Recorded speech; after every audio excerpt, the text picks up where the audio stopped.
We're looking at Matthew chapter 27, which of course is the crucifixion event. We're spending this morning and the next 2 Sundays on the crucifixion, looking at the crucifixion event itself. And as we said last night, the interesting thing about the crucifixion event is that there's no details about the actual crucifixion. All the kinds of things that you'd like to know about it, like how did they crucify him? Did they put the cross on the ground? How many times did the hammer come down, put the nail in? How many times did they miss the nail and hit his fingers? You know, all the details of the physical details of the actual crucifixion, there are none. You're given a summarized statement, just one brief statement in verse 35, where it says, "Then they crucified him." And that's the sum total of it. What is all chapter 27, 26, 27 all about then? Well, especially chapter 27 is all about the events that are taking place around the cross itself. So you've got all of these people hanging around. You've got the mockers who are doing their thing. You've got the soldiers who are gambling. You've got the chief priest and the high priest and all that are going on there as they also get involved. You've got the thief on each side that is being crucified. So all of these things that are going on around the cross, he describes and gives to us. Like that seems to be more important to Matthew in the communicating of his message than to tell you the actual physical details of the crucifixion, which is an interesting, significant thing. One of the things that Matthew does, which is really hard to speak about, should I say, or really hard to, well, it's a slap in the face. It's the kind of thing you back off from. He begins in verse 54, for instance, and begins to give us a contrast. There are contrasts being laid out for you, beginning in verse 54. And I wanted to deal this morning a little bit with those contrasts and just get your reaction to it. In verse 54, here's the scene. Remember, we're at the crucifixion event. It's at this point that Jesus has cried out in verse 50 and yielded up his spirit. It's probably about 3:30, pushing 4 in the afternoon, so now Jesus is dead. And then the veil is ripped in verse 54, or verse 51, and all of the physical things, the graves are opened, and all of that sort of thing is taking place. Then in verse 54, he gives you this contrast. When the centurion and those with him who were guarding Jesus saw the earthquake and the things that had happened, they feared greatly, saying, "Truly, this was the Son of God." And many women who followed Jesus from Galilee, ministering to him, were there looking on from afar, among whom were Mary Magdalene, Mary the mother of James and Joseph, and the mother of Zebedee's sons. Now the contrast that he's setting up is basically this. Over on one side he says, I want to talk to you about those who are the most likely to succeed. Those who are the most likely to succeed, but they don't. And I want to contrast that with those who are the least likely to succeed, and they don't. They do. They are the least likely, but they do. That's the contrast. And I'm going to ask you to figure out which camp you're in. Over on the one side, you got those who are the most likely to succeed, but they don't. Over on the other hand, you got those who are the least likely to succeed, but they do. That's the contrast. Now, just to get you into this, we'll give one contrast and then we'll deal strongly with the second one. But the first one that he kind of lays out for you is in verse 54. In verse 54, of course, what you've got is you've got the Jews. I mean, he's been talking about them all the way through. They're the mockers. They're the high priests. They're the leaders of Israel who have instigated this whole thing. And this group are the most likely to succeed. Well, you would know they would. I mean, could the Messiah come and they wouldn't buy in? Oh, come on. They've had the prophets yelling in their ears, man. They have given sacrifice offerings every single day. They have offered the blood sacrifice of the lamb on the day of the Feast of the Passover every single year of their lives. Come on. They've celebrated all the holidays. Everything in the temple points to the coming Messiah. These are the boys that get up every Sunday morning morning or every morning of the week, rather, and say, could this be the day the Messiah will come? These are the boys that handle the scriptures, son. They've had the prophets laid out the truth for them. They have studied the words. They have come up with, they obey. They are the most righteous of their hour. There is no way under the sun the Messiah is going to show up and they won't know him and buy into him.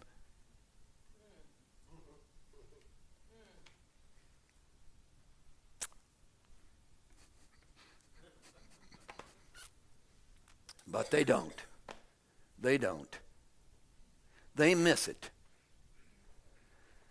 Now, contrasted with that, of course, is over here. The centurion in verse 54. Oh, come on. And those with him. Oh, come on. He's a man who's a Roman barbarian. He's over 100 men. He's cocky. He's full of himself. He lives by the sword. Got the taste of blood in his mouth, man. He has many gods. Go down to his house. You probably don't want to. He's got these little statues of all the gods all around, man. Hey, you want to go? Oh, if you want to have a good time, go to one of their parties, boy. No, you don't want to go. He is filth. He is whoa. He knows nothing about the Old Testament. He has no concept of one God. He has no concept of a God who would send his son as a Messiah to redeem a world. He couldn't, there's no way. He's not, the Messiah is going to show up and he'll go right on. But he does. And at this moment, he and his partners are crying out at a cross, truly, this is the Son of God.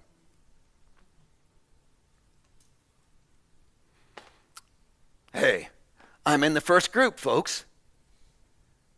I'm the one that was raised in the Christian home. I'm the one that had Christian parents. I'm the one that came to church before I was born.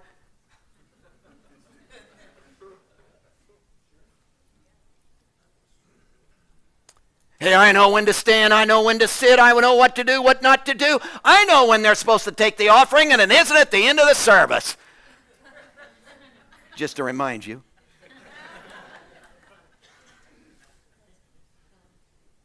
See, no preacher can say anything I haven't already heard. That's why I can sleep well in church. Come on. There isn't any way I'm going to. You think I'm going to miss this?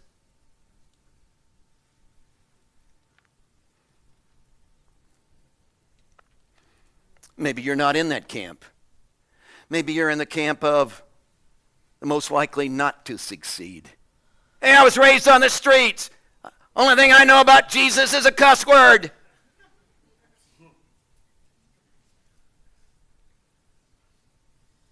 I know about the cross as a little figure hanging around your neck. I've got no understanding. I have no... Read the Bible doesn't make any sense to me. You could get in. This could happen to you. You could know him. He could capture you. That's the contrast. Let's move to verse 55. Interesting contrast. In verse 55, what you've got is you've got a group of Jews, but not the ordinary group. What you've got is a group of Jews, disciples. Now, there's 12 of them, as you well know, and the disciples, they're the most likely to succeed. There's no question. They've already bought in. Come on. They've already bought in. And hey, they've left family, son, and they've left businesses. Could have been a millionaire by now, but gave it all up for Jesus. Thank you.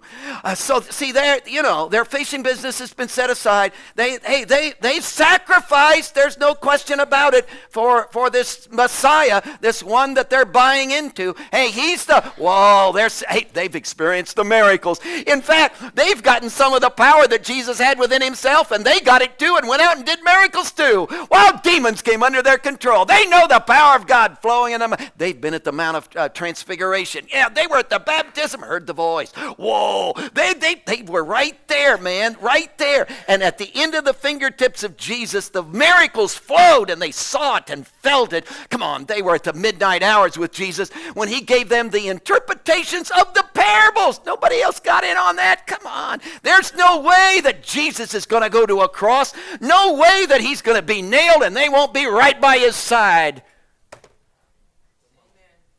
They won't miss this. There's no way. No way.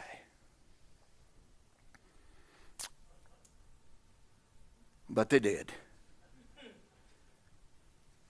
They did miss it. And if you want to say, well, how do you know that? Well, forevermore. If they hadn't missed it, they'd have been there in the Garden of Gethsemane, wide awake, watching with him, praying and aching with him. But man, they're asleep. Come on. They missed it. Come on. Hey, they would have been, where were they at the mock trial when they were just going into a demonic frenzy and pulling Jesus' beard out by its roots? Where were these boys? They should have been in the mock trial saying, you guys are telling lies. This isn't true. That isn't the way it went down. We were there. They should have, but they weren't. They weren't there, you see. They weren't there. During the scourging, their blood should have been mixed with his, but it wasn't. You know that. It wasn't. Hey, there shouldn't have been 3 crosses. There should have been 15. But there wasn't. There wasn't. They missed it. They missed it. They missed it. Now, who was that contrasted with? The ones who are the least likely to succeed. Women.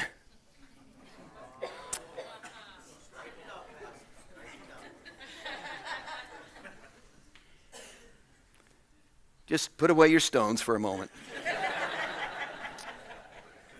Many women who followed Jesus from Galilee ministering to him were there. Amen. The women. Now, obviously, to understand this, you've got to understand the cultural environment of their day and the status of womanhood in their hour. And I would declare to you, if I were a woman in this generation, I would be the most dedicated Christian that ever lived. Because nobody ever did any more for womanhood than Jesus.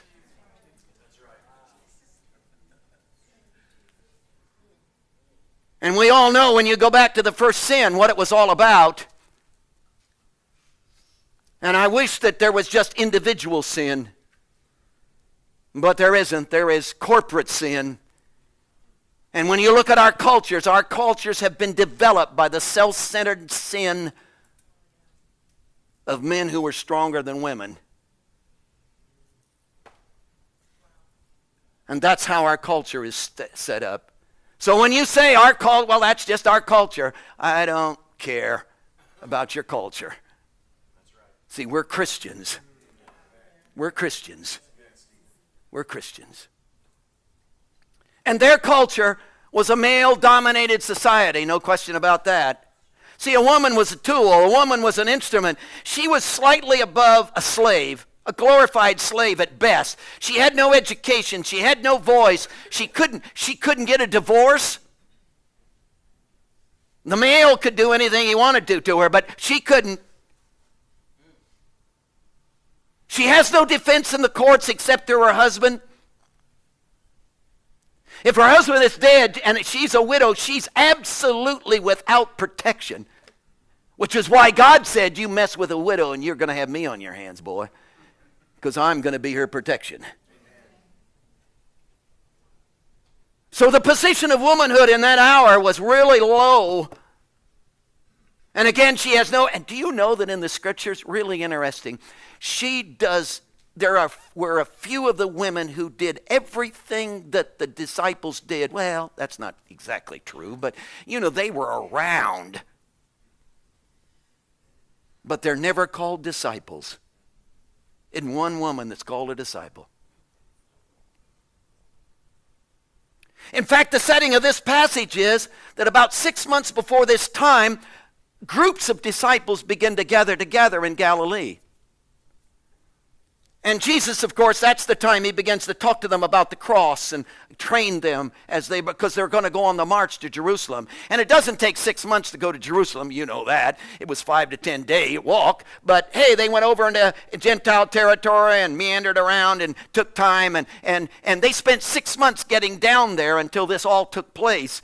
And when you see that in Luke's gospel, he says that the women joined them. These women right here. Those women joined him and followed him for that 6 months. And it says they foot the bill for the trip. Thank God for women. Do you know that in his society and the society of this group, that a Jewish male would get up every morning and this was his prayer? Thank God, he would have a praise session. Thank God. Oh, he'd rejoice and shout for joy to God. Thank God I'm not a Gentile nor a woman.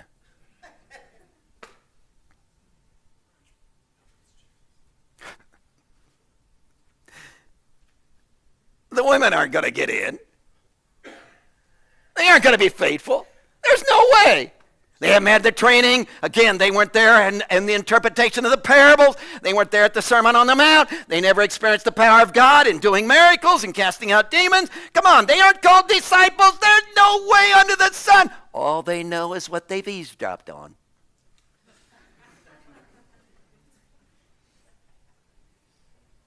There's no way they'll be faithful. But they are.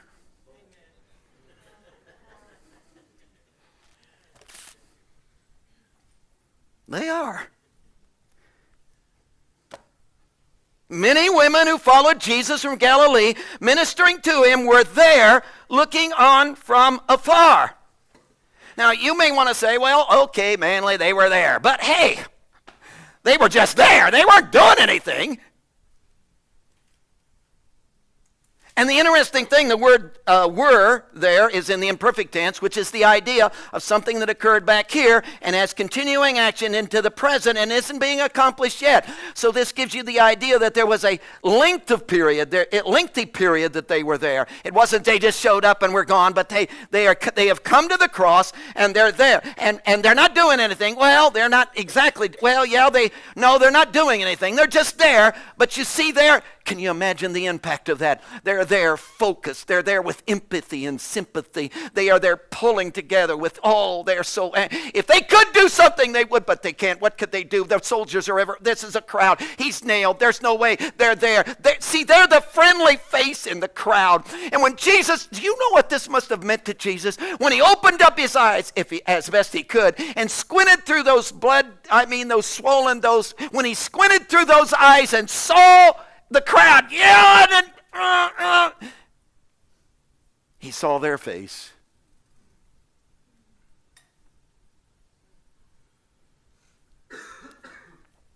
What kind of encouragement, what kind of support, what kind of depth, what kind of strength did he derive? They weren't doing anything. They were just focused, just locked in, just pulling for him, just giving it all they had, just leaning in, and they were the friendly face in the crowd. They weren't doing anything. They were just there.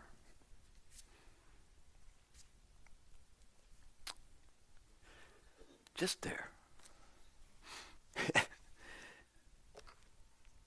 Come on, people. We don't make anything out of that. We applaud doing, not just being there. See, we applaud action. See, who gets the gold medallion? The guy that, whoa. Well, I was there.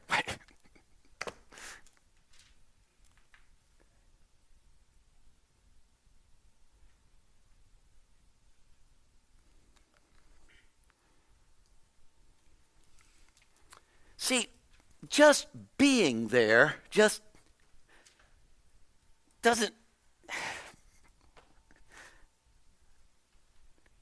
has no validity to us. See, what we need around the church is people who do some things.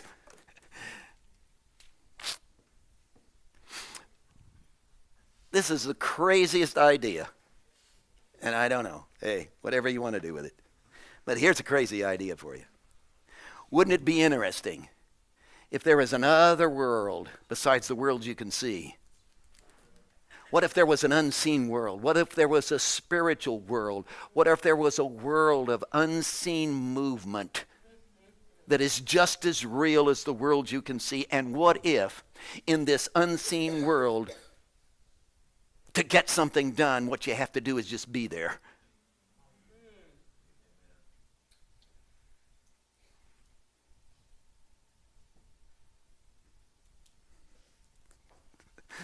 That's weird, isn't it? Oh, let me give it to you again. What if there was an unseen world? What if there was a whole spiritual world that's surrounding your life and infiltrating your very physical action? What if there is an unseen spiritual dynamic that's taking place? And what if the fundamental, basic principle of that unseen world is the way to get something done? It's just be there.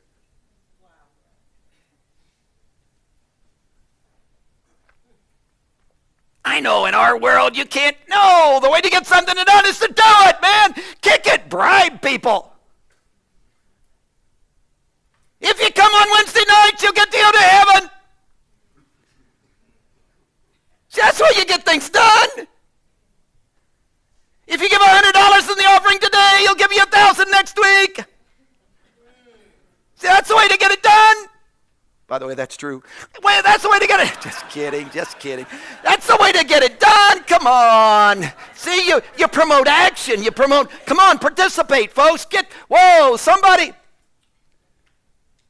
Wouldn't it be interesting if there's a whole other world out here in the unseen world, the spiritual world, where the way to get things done is to just be there? That's crazy. I know.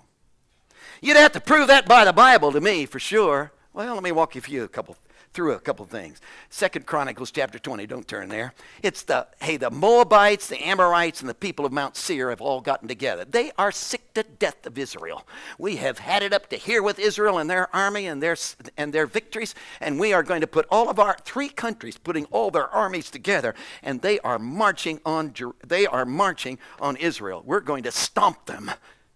And here comes this humongous army. And Jehoshaphat, one of the scouts, comes to Jehoshaphat and says, oh, they're all coming. And they're all united. And Jehoshaphat is scared to his bones. And what does he do? Declare a day of prayer. So all of Israel's on their face saying, oh, God, what are we going to do? And God speaks to Jehoshaphat and says, here's what I want you to do. Tomorrow morning, I want you to line everybody up. Oh, good. So how are we going to line them up? He says, I want you to select folks who are going to sing. Well, this is going to help in the army. Yeah. And they're going to go first. We're going to send out John first. Woo! With all the praise team, man, and all the singers and the choir and the whole outfit. They're going to lead the parade and march right into the face of the army. Here comes the mighty army, 3 countries put together. Here comes the singers, and they're singing about the great praises to our Lord God Jehovah. And as they're singing, behind them is going to be the army. Behind them is going to be the congregation. And they're all going to be singing too. And what are we going to do, sing them to death? Something like that. So here we march. And when they marched out and confronted the army, the Amorites and the Moabites, they killed the people from Mount Seir, and then the Amorites and Moabites turned on each other, and let me read it to you. Here's what God said. You will not need to fight in this battle. Position yourself. Stand still and shut up. Oh, I put that in there, sorry. Position yourself, stand still, and see the salvation of the Lord who is with you. That's the way you defeat the army?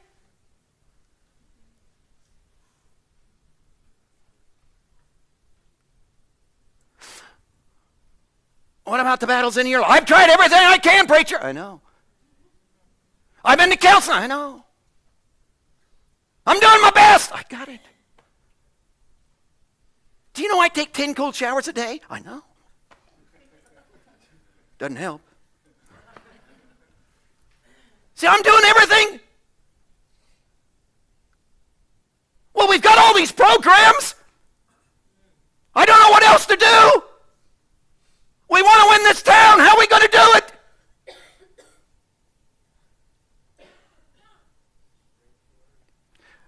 What if the secret is not in your doing? What if there's a whole other world out here where the solution to all your needs and all the battles you're fighting and everything that's coming down on you, what if there's in that world where the answer really is found, the secret is, would you just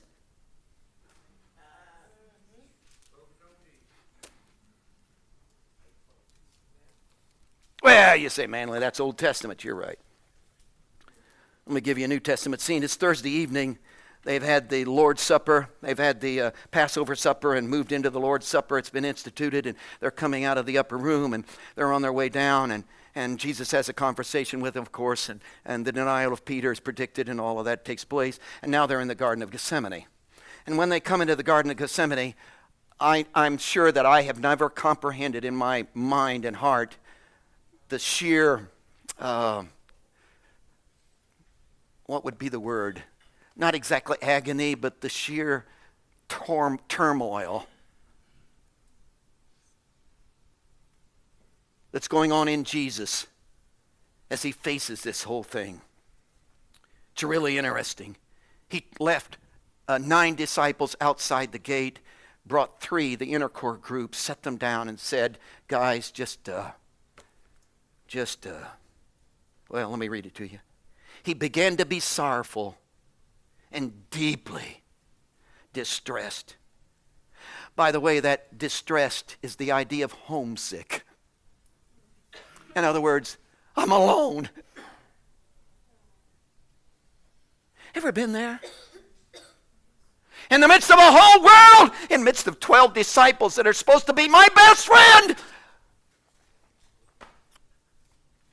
I'm alone, man. In this one, I'm alone. Nobody understands. Nobody feels what I feel. Nobody cares about what I care about. Nobody's into what I'm into. I've got 12 disciples in there, and one of them's already, and the 30 pieces of silver is already, and I'm alone. I'm alone. And it says he began to be sorrowful and deeply distressed. Then he said to them, my soul, get the words of this, my soul is exceedingly sorrowful, even to death. Stay here and watch with me. Now think about it. You can't find any place in the scriptures where Jesus ever suggested a personal need, where he came to his disciples and said, hey, I got this personal need. Will you help me? Oh, listen. Hey, Peter, my laundry. Yeah, I don't have time to get it done. Peter, would you do my laundry? See, you don't find anything like that any place. Jesus never had a personal need. Oh, he asked his disciples to do things, but he never had a personal need where he came to them and said, guys, I got a personal, this is the first time. And what did he want them to do? Nothing. Guys, just be there. Just watch.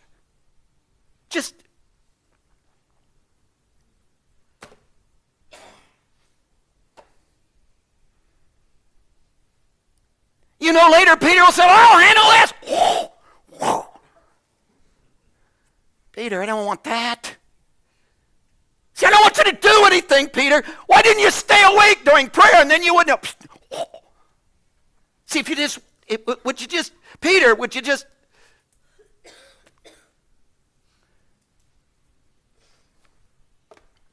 The only thing Jesus wanted, ask out of them was, guys, just be there.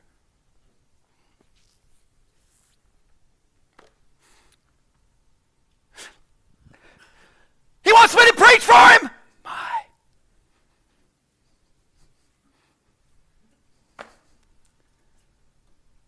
What if that's not what he wants out of me? What if what he really wants is, I've got such great talent I can, and then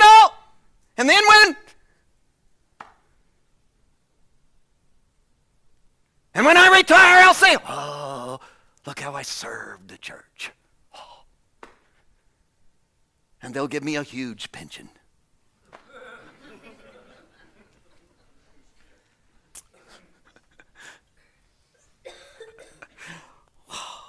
All he wanted was, let me give you another one. Martha and Mary. You know it, don't you?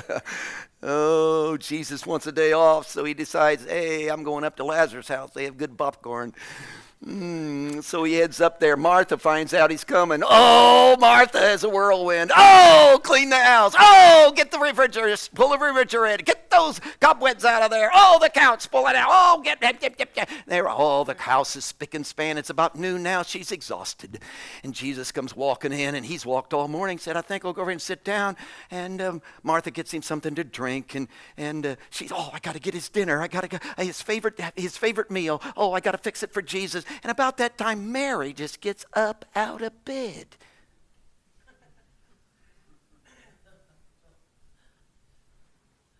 And when she sees Jesus, you know what she does? Stomps right over him, plops right down in front of him, and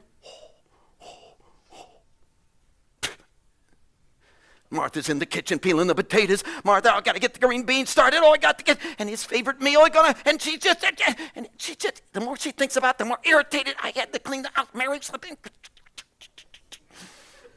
Can you see her? She gets a pot and a pan and comes over to the door and wham! Maybe that'll get Mary's attention. And can you see Martha in the kitchen? She's saying, well, good night. The only reason they can be in there and be spiritual is because I'm out here doing all the work. You know how many times I've heard that one? The only reason you guys can do all the praying is because I'm out here and you'd starve to death if I wasn't. Folks, that's not true. I'm not buying that anymore. That's right. Jesus never had problem with food. Handful of loaves, handful of fish, no problem. 5,000 are fed. So Jesus never had a problem. So I'm not buying that anymore. In fact, let me read you. Martha, these are the words of the scriptures. Martha had a sister called Mary, who also sat at Jesus' feet and heard his word. And Martha was distracted with much serving, and she approached him and said, Lord, do you not care that my sister has left me to serve alone? Therefore, tell her to help me. If you were in East Texas, it would be, help me. And Jesus answered and said to her, Martha, Martha, you are worried and troubled about many things.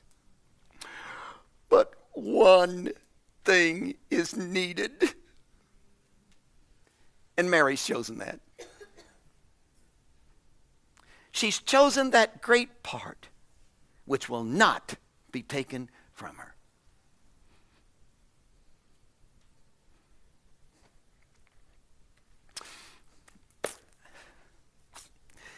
Can you imagine having a church where nobody does anything?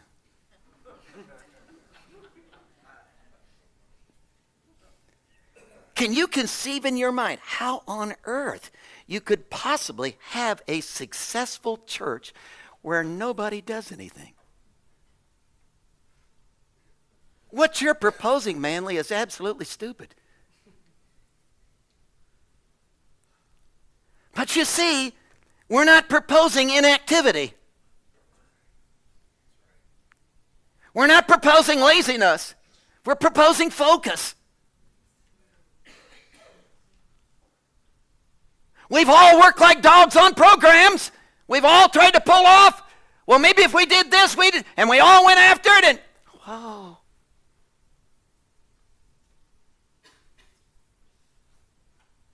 But what if that isn't the way this is pulled off?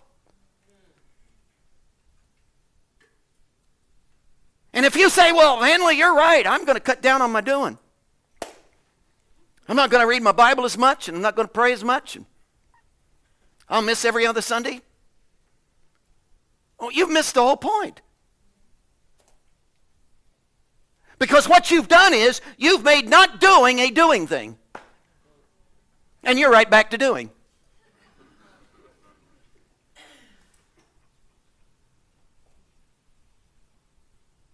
And obviously that's not what we're proposing. What are you proposing? Well, I had this wild idea back in evangelism days when I was wild and young. I had this wild idea that someday I'd take a church, and when I took that church, on the first Sunday, what I'd do is I'd stand up before the congregation. This is already an organized church, operating church. I'd stand up in front of that congregation, and I'd look them all in the eye and say, "You're fired!" And I'd fire all the Sunday school teachers, all the board members, all the treasurer, I'd fire the whole lot of them. "You're all fired!" And then I would wait until somebody would come to me, and they'd be wringing their hands and saying, "Listen, Pastor, I've been up every night for nearly a month. I just can't stand. God is talking to me. God is talking to me. God is talking to me. And you gotta let me teach the fourth grade boys." And then I'd say, "Well, okay."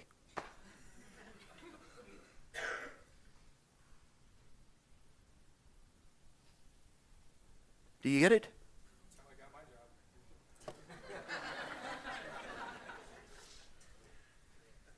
"Well, somebody needs to teach the fourth grade boys." "Okay, good night. You're looking right at me. I'll do it. But I hate fourth grade boys.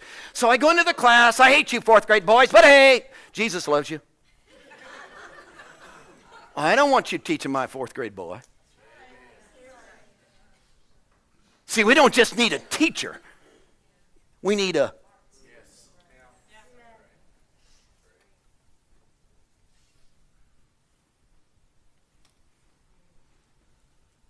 I vowed in this new church that I was going to take that I wouldn't take up any offerings.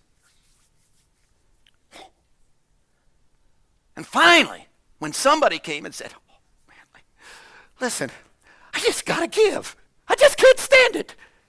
I just got this money and I just got to give it. You got to, where can I put it? Please." "Oh, okay, I'll take it. Otherwise, keep your stinking money. I don't want it. I'd rather have no teacher than a teacher that's teaching that doesn't want to. I'd rather have..."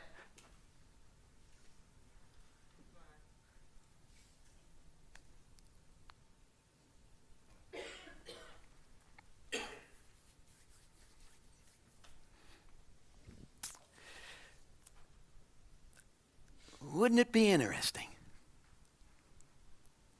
Here's the world of doing, programming, talent, education. Here it all is. Whoa. We got enough knowledge to do anything we want to do. Whoa. Wouldn't it be interesting if there's a whole other world, unseen, spiritual by nature, affecting the very inward part of our lives, demonstrating itself in our physical existence? Wouldn't it be something if there's a whole unseen world, and the key fundamental principle of that spiritual world, the way to get things done, is to do nothing.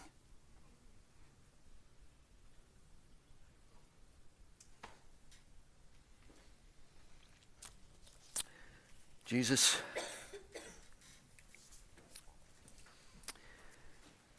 we've all said, "Oh, well, I've done my best. I'm doing everything I know to do. I've tried as hard as I can try." And Lord, how's that worked out for us?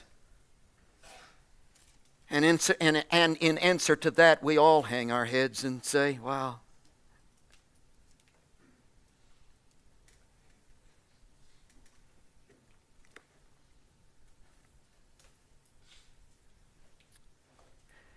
Could it be this morning you're not calling us to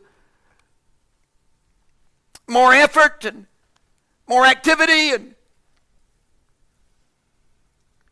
you're calling us to deeper surrender and intimate relationship and being captivated by you, the wonder of your person, and resting in you, and yieldedness. And while I'm constantly thinking about what am I going to do next,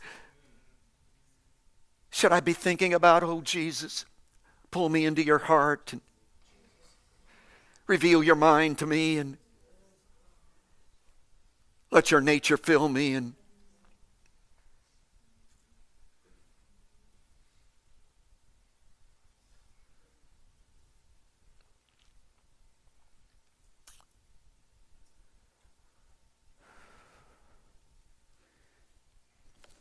heads are bowed.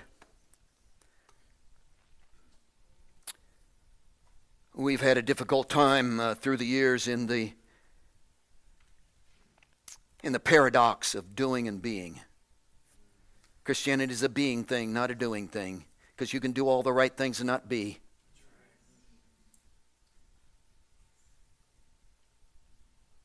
On the other hand, there's a lot of doing involved. But it isn't doing like normal doing. See, the doing has to do with source, where the doing comes from. So it isn't inactivity. It isn't laziness. It isn't kick back and let God handle your problems. Quit your job and just lean back. He'll provide the money. See, we're not, no. See, what we're talking about is, and we've coined the word, or at least we've used the word response. In other words, He's moving in my life. I'm all wrapped up in His face, and I'm going to live in response to Him. And if there's any activity in my life, it isn't going to be I did it. It's going to be a response to who He is. So in this service this morning, I'm asking you to respond.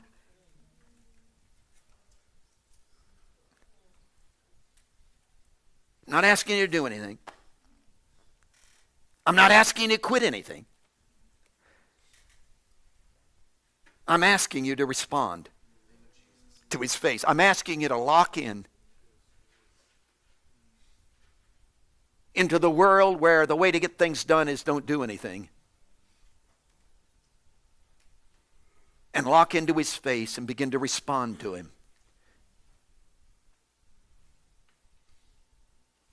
So whatever the drama is that you're in, whatever the push, the depression, the squeeze, the crisis, the need, here's the answer, man. It's at His feet, locked in.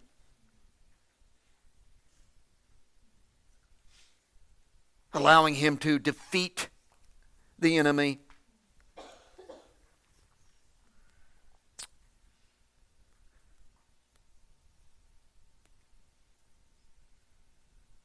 So our altar's open.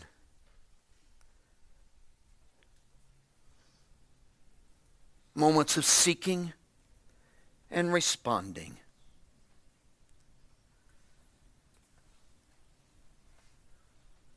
And by your coming, you're going to be saying,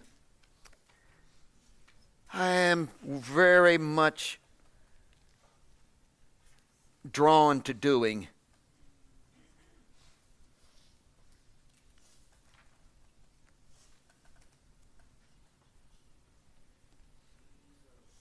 I'd like to be the friendly face in the crowd that He can look at. I'd like to watch with Him at the garden hour and be an aid to the divine activity. I don't want to serve Him. I want Him to serve through me. I don't want to live my life for Christ. I want Christ to live His life through me. I don't want to act in His behalf. I want to be an instrument of divine movement.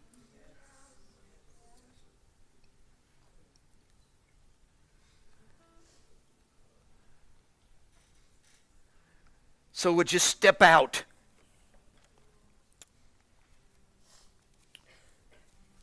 Of your own rigorous activity. I know you may be too tired to do it. worn out, because doing does that to you. It exhausts you. Burnout, discouragement always follows the doing, because people just don't cooperate.